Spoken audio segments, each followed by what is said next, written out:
Welcome back to ApeTech Tutorials, where we teach you guys how to build interactive games in Scratch 3 and also break down the code for you. In this tutorial, we're going to show you how to make a card matching game. Stay tuned if you want to learn how to build it yourself. Please don't forget to hit the like button and subscribe.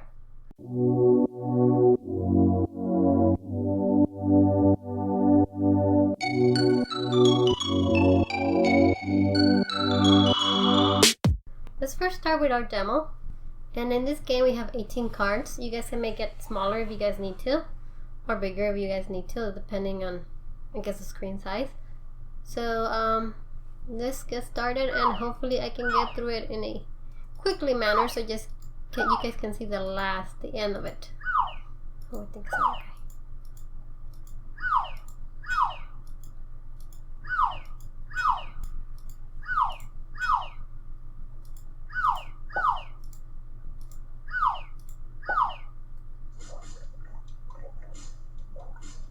So this is the end of it. It will show you how many flips you had to do to be able to complete this game. So let's go ahead and get into the code. So we're going to do this in a slightly different manner than we're used to, just because of the complexity of how things are called here. I want to show you guys a Google Docs that I put up so we can follow through it. So let's first start by creating. You guys gonna have to make a list first. This is one of the first things we need to do. And for those of you who do not know how to make a list, let's go ahead and show you how to make a list in Scratch. So to make a list, you have to go to the bottom here, and you're gonna see these make a list. You click on it and you name it whatever you guys want to name it, and then click OK. I'm going to cancel it because I already have my list. So my list here has the cards that are facing up. So it keeps track of my cards that are faced up. And I'll show you guys that later on how it keeps track of those cards. Basically, that piece of code allows you to do this delete of all cards. We're going to go back to our PowerPoint so that you guys can see that. So you can make a list. After making a list, you're going to need all of these variables here. So we need to keep track of all the variables, and I'll show you exactly what you need all these variables for. So just bear with me. And after making all these variables, again, if you don't know how to make variables, let me show you really quickly. I'm gonna have to be going back and forth. Sorry for that. But I think it's easier if I organized it for you guys to understand. So you go up here where it says make variables, and then you make a variable, and then press OK. So I have all my variables, so I don't have to make them. Let me go back to the presentation. After making the variables, you guys need to make a block. So basically, a block, it will be a function that you make yourself. And to make a block, you're going to need to go down to my blocks here, this pink dot. And in there, what you do is make a block. Click on it and then create your own block by naming it right here. Now let's go back again, and I'll show you guys at the end like where everything goes. It's easier to follow the PowerPoint, because jumping back and forth onto this is very confusing. Okay. To here. After making your block, in the backdrop part of your game, which is the part where you keep the background of it, that's what's called the backdrop, you're going to have to set these. When your flag is clicked, you want to delete all the face-up cards. Basically, what this is saying is when we click the flag, the green flag, we want all of our cards to be facing down. And then we're going to set the size of the card. And the reason we're setting the size of the card in the backdrops is because it's easier to change it in one location than have to change it in all of your different cards. So we're setting the size here to 60%. And that's the size that you see when you guys saw the game. If you make it smaller, obviously the cards will be smaller. If you make it bigger, the cards will be bigger. And this size all depends on how many cards you actually want to have on your screen. This here is the X, the card min X and the card min Y are the location of where I want them. I want the first card to start. First card is gonna start at negative down here. So if you have it's gonna start at the negative side, and then negative X and negative Y location. And then this thing, step X and step Y, are how many steps I wanted to move for the next one to the front. And you guys will see where I use all these variables. Here it's basically just initializing all the variables. And here I want a total of, if you guys saw, it was 6 columns. But I'll show you why we have 6, and here it says 5. But for now, just bear with me, we're initializing. So then we have, we say we want the rows to be 2. And as you guys saw, there were 3. And I'll show you the reason why that's 3. Now the number of cards face up is a variable that we keep track of to know whether we have 2 cards up. We only want to, at any given point, we only want to have 2 cards facing up. So this allows us to keep track of that. And then number of pairs we need it because we need to know when we finish our game. In my case, we have 9 pairs. And these number of pairs will keep track of when I found a pair. So every time 2 cards match, it will increment by 1. And we'll look through that again and through the code. And then total pairs, obviously, total pairs is the number of pairs you have. In my case, I have 9. And then we have this allow click. If you allow click is used to be able to click, it's kind of like a true false statement. It only allows you to click 2 cards at a time. This variable is going to be able to allow us to control to only click 2 cards at a time and not 3. And then we have the last one, which is total card switches, which is a number that is recorded for the number of flips. And we'll look at how we use all these variables in a little bit. So let's go ahead and move to the next group of code or blocks. And if you guys notice right here, I tell you where it goes. This goes in the backdrop. This will go in your card, this next piece of code.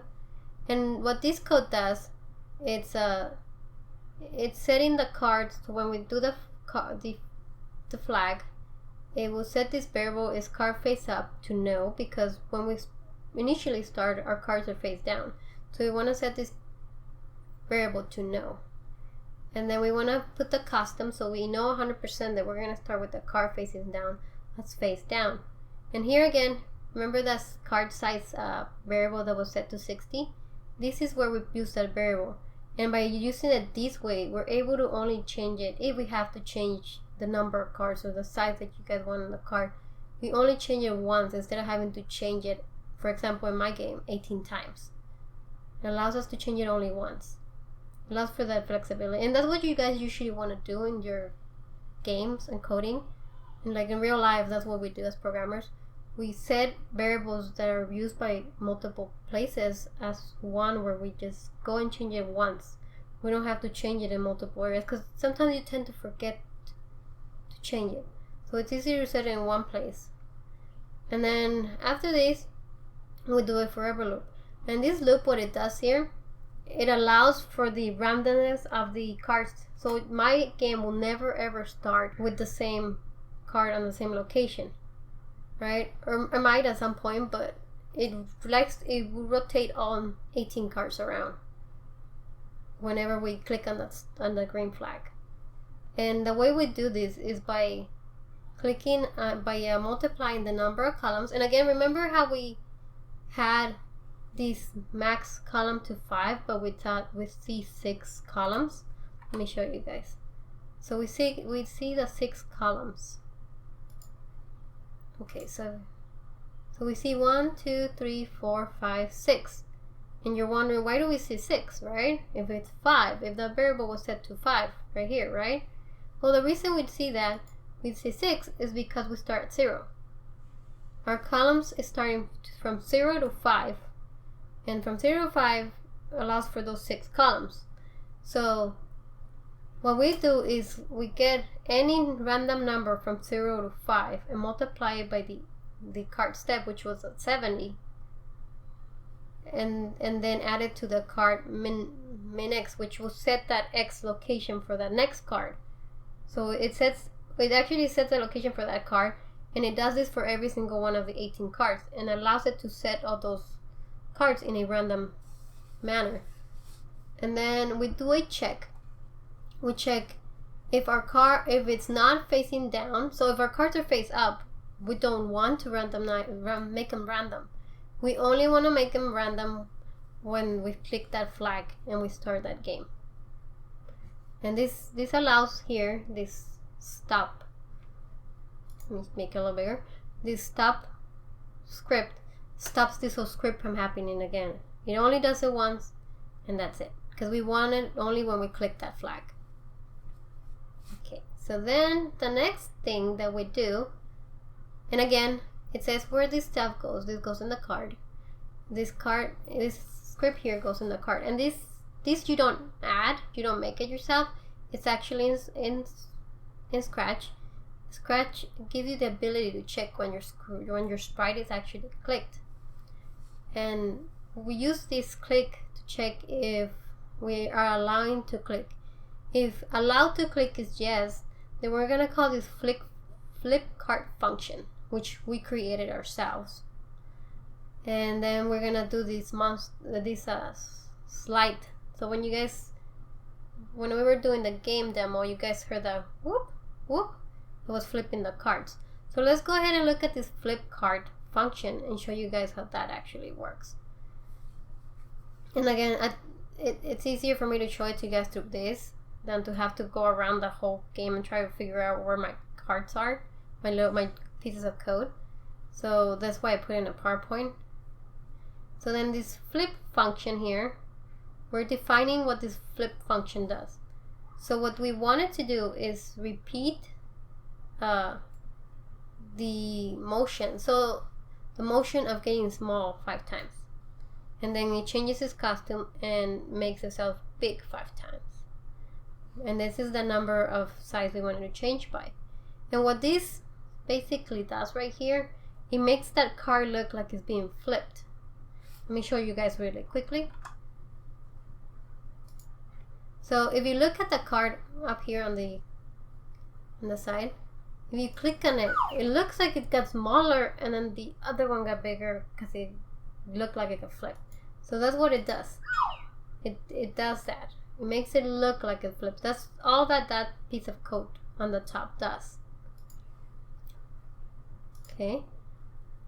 And then we do a check. We do a check here. If our card is facing up, and then we have to set face card to no. So we just reset this variable back to no, because we know the card is facing up. So we want to set back the variable to no.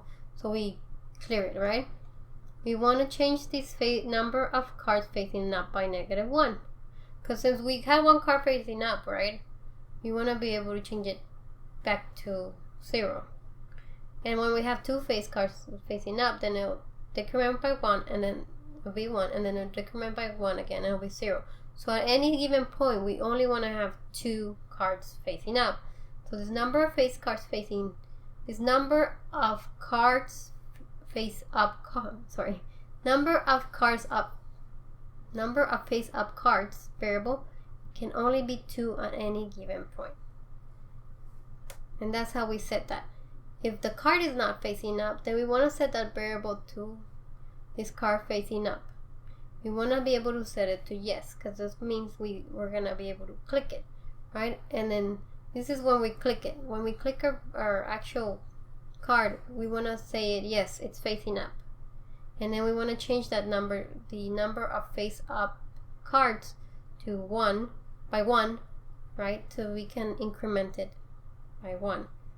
And when we have 2, so here we check if the number of cards up, if the number of face up cards equals to 2. So if we have this number equals 2, this variable equals 2, then we want to call this card 2 cards up, which means that 2 of our cards are facing up. So let's look at it in more detail.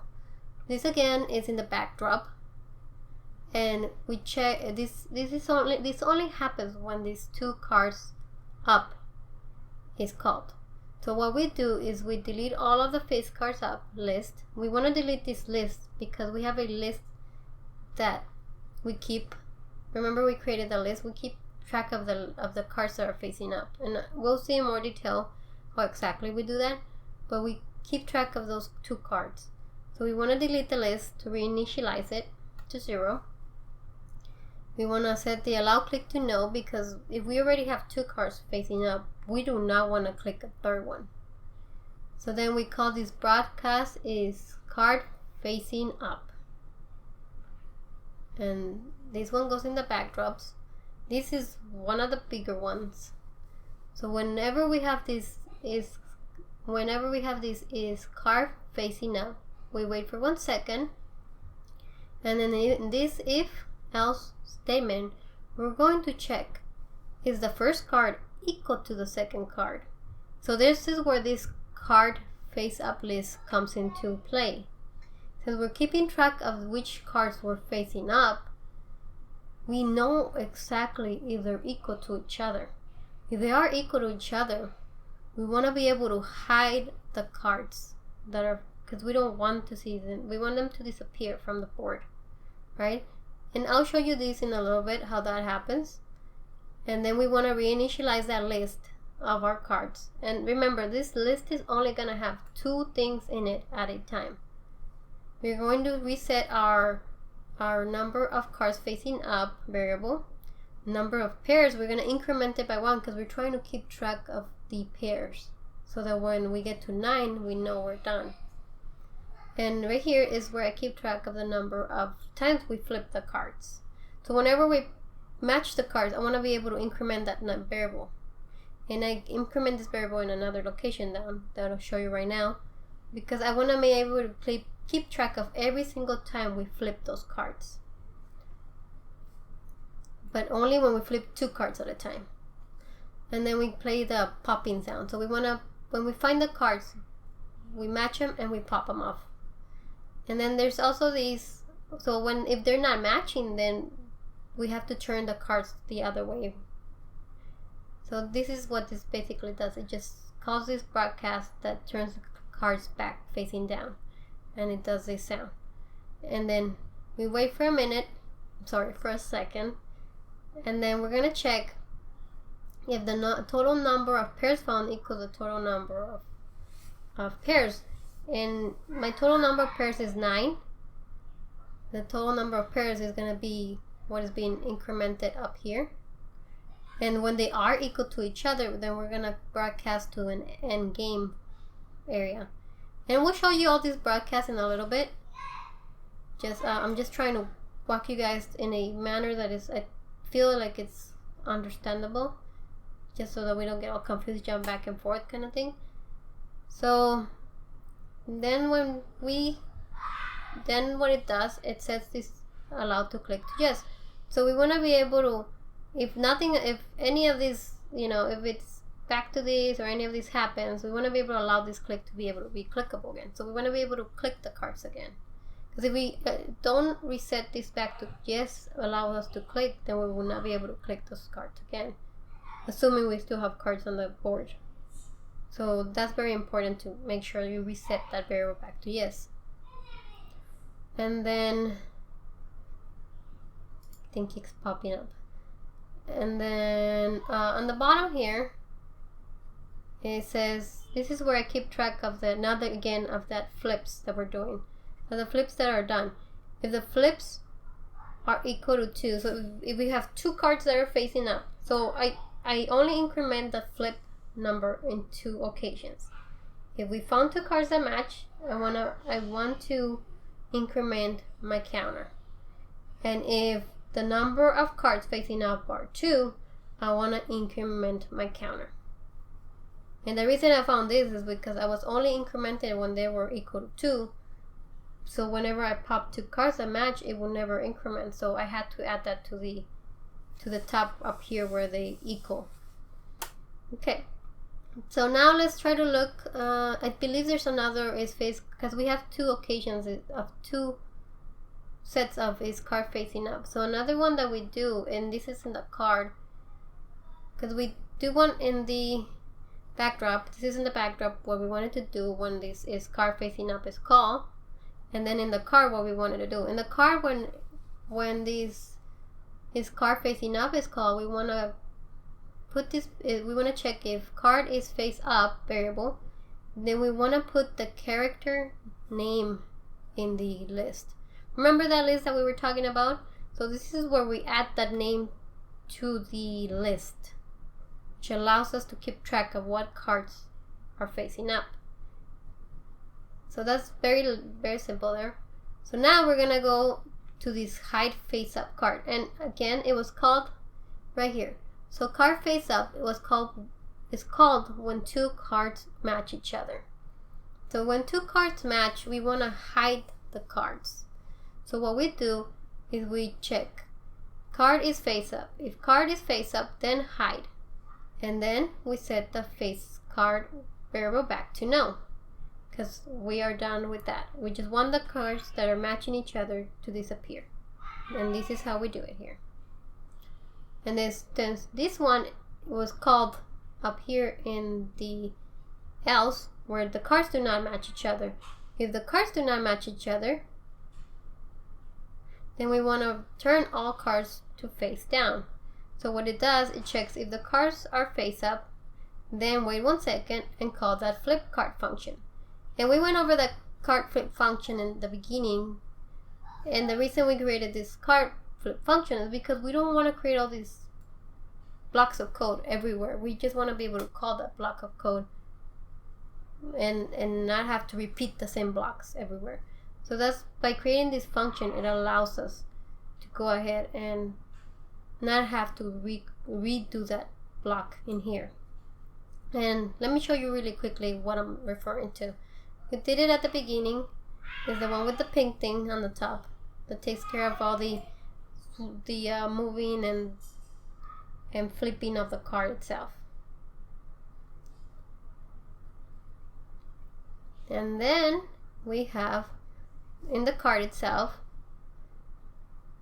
we have this part. So this is here for when the flag is clicked, I want to show the cards and set my name to, for example, this one was Ghost.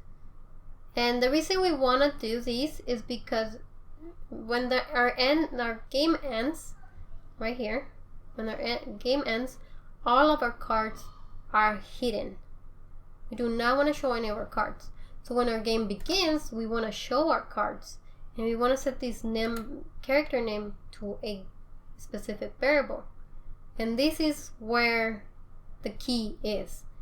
Our variable that we set here has to match one of the other cards. So 2 of our cards will have the same variable name.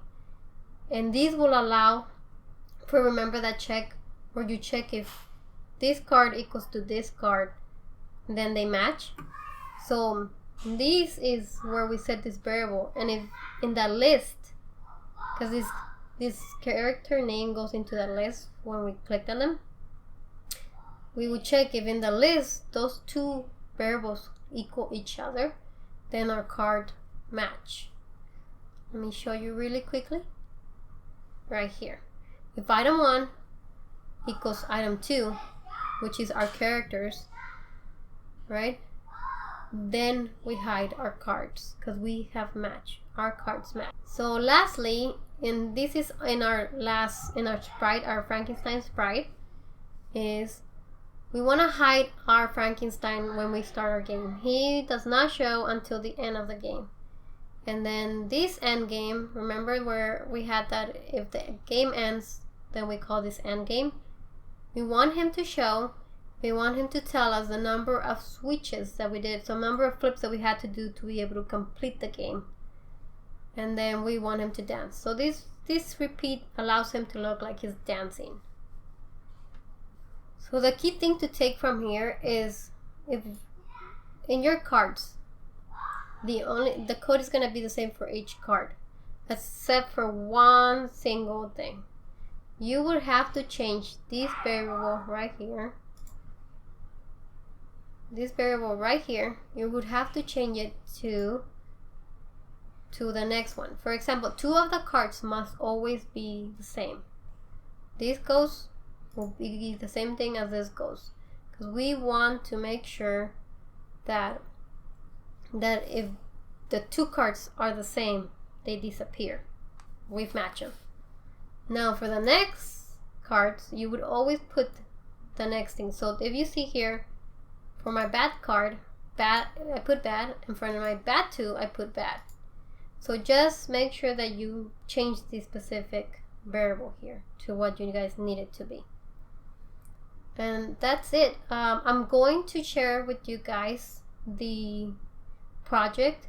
I'll put in the link below, so you guys can go ahead and clone it and change it however you guys want. And I know this is a lot to take in, but I try to organize it in a manner that I thought would be best to understand. Let me know if you guys have questions, comments, concerns, or if you guys think there's a place I should emphasize on more. If you guys want me to share anything with you guys that will make it easier to understand. It's a cool game to build and understand. It takes a lot in. It allows you to do a lot of different coding concepts in blocks. And yeah, that's it. Have a good one, and we'll see you guys in the next one. Bye.